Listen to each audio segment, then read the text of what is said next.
ของที่ซื้อถ้าภรรยาเป็นโบราณหรือภรรยาเป็นของข้าผู้รับประกันใดก็พอตามหน้าให้ได้เลยทางพันโรแสงสุรินทร์คณะทหารเมือง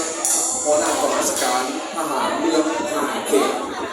และผู้ทรงพระผู้สิทธิเดียนท้องถิ่นก็สังกัดทางการเมืองติดตามพักทางกลุ่มเขตปกครองของเรา14หมู่บ้านขอเชิญผู้บริหารการทรัพย์สินศิลาในสมรภูมิขอเชิญทางภรรยาทางการแสงสุรินทร์และภรรยาทางการผู้สิทธิเดียนท้องถิ่น